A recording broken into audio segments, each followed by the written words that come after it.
Hi guys, this is the Audiofool, and for today, we're going to review Aegir Monoblocks.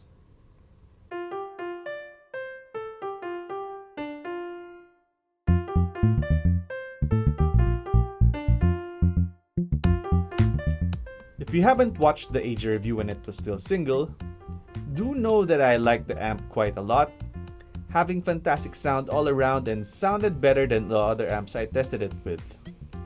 The bass could be a little bit louder, but I'm happy with it. And the biggest drawback is the 20 watts 8 ohms power output, which would not be enough in larger rooms. If you have a fully balanced preamp and two Aegirs, you can use them as monoblocks and have up to 80 watts power output. So let's see how a pair stands up against a single Aegir, and let's re-challenge the epic Class A Pioneer M-22s. The Aegirs were fed using a Freya Plus preamp in buffer mode, coming from the balanced outputs of the Yggdrasil using Bluesound Node 2 as a streamer and KEF LS50 as speakers. The bass is the most immediate improvement going monoblocks, as the bass becomes a bit more fleshed out and slightly grippier, making the bassline sound more sure-footed. The mids also become a tiny bit richer, adding a bit more body to tones, which makes piano notes sound also a little bit better. And despite being thicker, details seem to be more slightly refined and easier to track. There also seems to be more separation and clarity, albeit not a great deal. Needless to say, I prefer the monos in all my test tracks, but improvements are more noticed in bass-driven tracks and more complex music. When I first set up the monoblocks and I was just playing around with them, I noticed the improvement in the bass, but I didn't really feel a substantial improvement in the other areas. Mind you, I'm actually quite happy with that, since the other amps I've heard, they actually sound worse when bridged, so this is already good. And then I compared it directly to a single Aegir, and I'm even more impressed that there are improvements in other areas apart from increasing the volume. Of course, these improvements come at a cost, or rather double the costs, plus more if you don't already have a balanced preamp. And these improvements would probably give you max maybe 20% improvement. And is it worth it? Well, in my point of view, if you already have a single Aegir and you want to level up the performance, no, it's probably not worth it.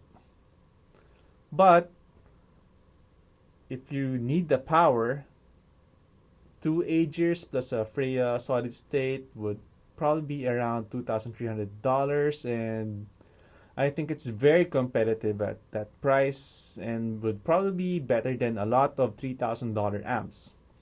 And if I stretched a little bit, I think it might be even better than the Hegel H190 if noise floor isn't a big deal to you.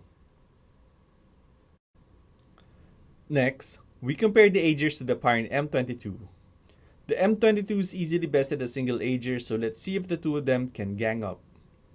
The bass in the M22 is slightly grippier, with a bit more volume despite having only 30 watts, so no, more power doesn't necessarily mean better bass.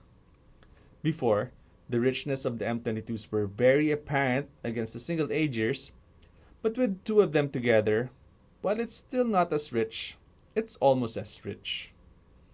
M22 piano notes still have a touch more body, and vocals still sound slightly more full. Leading attacks have a more aggressive stance and tips the scales to have more shimmer and sound more exciting and fun. Soundstage is more or less the same, although the M22s have a higher placement, if that matters to you. So the M22s still sound better, but the gap has been reduced, and I say Aegir monoblocks are good enough. And you have that flexibility to power larger rooms as well as still being in service. Again, I can't really recommend the M22s because they're already 40 years old and they could fail at any time. But if you have electronics know-how, or if you know a good technician, then yeah, you can go ahead and get that cheaper, better sounding Class A Epic amp. What I like the most about the Aegir monoblocks is the sound. A single Aegir already sounds fantastic, but going monoblocks actually improves the sound a little bit more, unlike other amps I've heard which sound worse when bridged. But in this case, you even get better performance in bass, clarity, and tone. And of course, you have more power, a lot more power, 80 watts from 20 watts, which would be enough to power medium to large size rooms at moderate volumes, which really was my main concern with the single Aegir. What I don't like about the Aegir Monoblocks is that there are some reports which say that when playing complex music with 4-ohm inefficient speakers, they tend to shut down. And it certainly doesn't help that Schiit doesn't have a 4-ohm rating for monoblock mode, so it probably means they don't recommend it.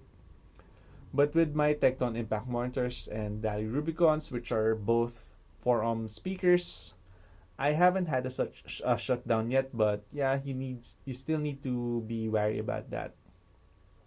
And yeah, another thing is, if you didn't like the single Aegir, then going dual Aegir is not really a good idea.